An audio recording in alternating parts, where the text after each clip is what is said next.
నైంటీస్లో వచ్చిన అస్తిత్వ ప్రశ్నల్లో మాలాంటి వాళ్ళము చాలా విమర్శలు ఎదుర్కొన్నాం స్త్రీలుగా పెట్టినటువంటి దానికి. కానీ 30 ఏళ్ల తర్వాత చూస్తే అవి ఇప్పుడు ఇంక్లూజివ్గా మారాయి, అంటే ఉద్యమాల్లో కూడా మారాయి. అయితే అస్తిత్వము రకరకాల సమూహాలు వస్తూ ఉంటాయి కదా, ఇప్పటికీ కూడా ఇంకా కొత్త కొత్త అస్తిత్వ సమూహాలు వస్తూనే ఉన్నాయి, ఆ కొత్త ప్రశ్నలు వేస్తూనే ఉన్నాయి. అయితే అదే సమయంలో అంతకుముందు కూడా మతం ఉంది, దేశ స్వాతంత్రం సమయంలో ఉంది, ఆ తర్వాత ఉంది. అంటే మతం భాగంగానే ఉంది సామాజిక జీవితంలో, ఎప్పుడూ ఉంది. కానీ దాని రూపం మార్చుకున్నటువంటి సమయం కూడా అదే. ఈ రెండు భిన్న అంశాలు అయినప్పటికీ కూడా వీటిని మనం ఎట్లా తీసుకుంటాం? అంటే మతం అనే దాన్ని మనం విమర్శనాత్మకంగా రకరకాలుగా వ్యాఖ్యానించవచ్చు. కానీ మతం అనేది ఒక అనివార్యమైన మన సమాజంలో చరిత్రలో ఉంటూ వచ్చిన ఒక సాంస్కృతికమైన నిర్మితి, అదొక చట్టం. మనుషులు ఒక మతంలో పుడతారు, ఒక కులంలో పుడతారు. మతం ఉండాలా అక్కర్లేదా అనే దాని మీద అది వేరే చర్చ. మనుషులు మతం ఏం చేస్తుందంటే, మార్క్స్ కూడా చెప్పాడు కదా, మతం అనేది మత్తమందు లాంటిదంటే దాని జోలికి వెళ్ళొద్దని కాదు. మతం అనేది ఉపశమనాన్ని ఇస్తుంది, ఆత్మ లేని వాళ్ళకి ఆత్మ లాంటిది అన్నాడు. అంబేద్కర్ ఏమన్నాడు, మరి మతం లేని సమాజాన్ని నేను ఊహించలేను అన్నాడు. మతానికి దేవుడికి సంబంధం లేదు, దేవుడు లేని మతం ఉండొచ్చు అన్నాడు. సరే, మనుషులకు ఆధ్యాత్మిక అవసరాలా లేదంటే ఒక తాత్విక అవసరాలు ఉంటాయి.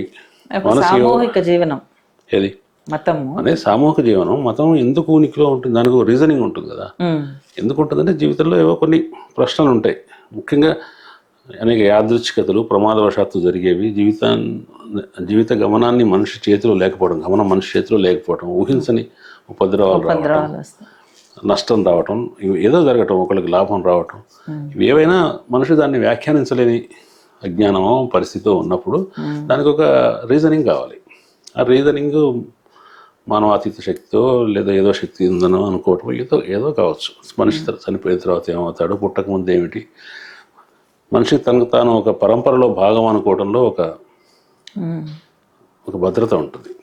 కాబట్టి తాను పుట్టిన తర్వాత చనిపోయే వరకే కాదు తన జీవితం, పుట్టక ముందు ఉన్నాను, చనిపోయిన తర్వాత ఉంటాను అనుకోవటం అనేది ఒక భద్రతనిస్తుంది. ఏమన్నా కావచ్చు. మనిషి కాలక్రమంలో ఒక మతం అనేది ఒక అవసరంగా కూడా పరిణమించింది. అయితే మతం వేరు, మతత్వం వేరు.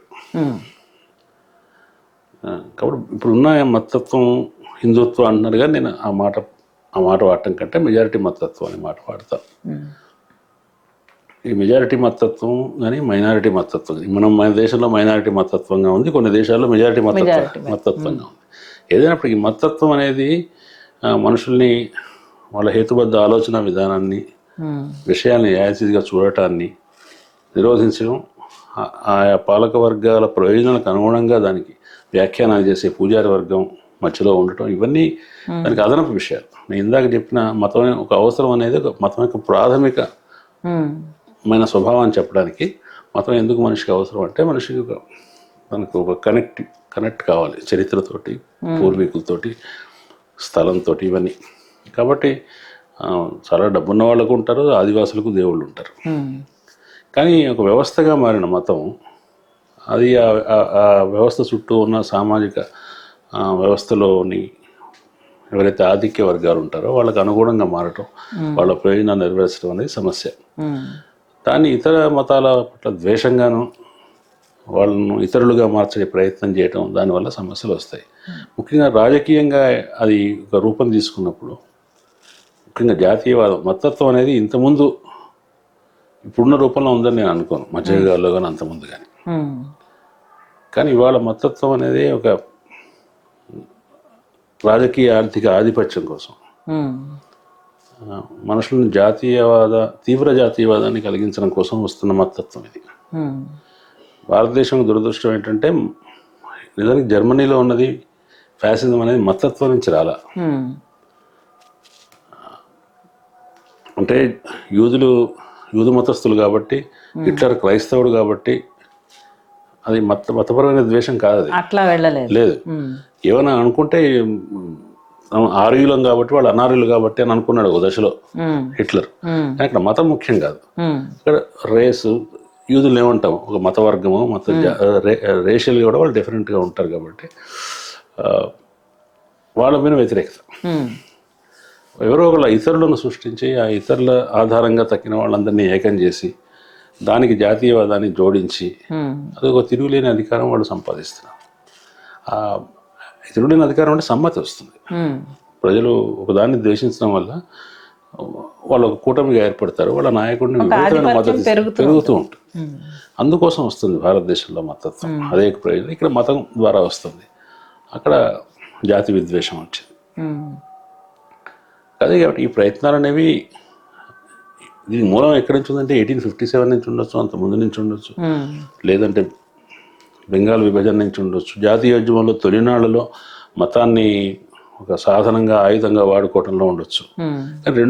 రెండు పంథాలు 3 పంథాలు జాతీయోద్యమంలోనే ఉన్నాయి కదా. తిలక్ ఒక రకంగా ఆలోచించాడు, సావర్కర్ ఒక రకంగా ఆలోచించాడు, గాంధీ ఒక రకంగా ఆలోచించాడు, వామపక్షాల వాళ్ళు ఒక రకంగా ఆలోచించారు.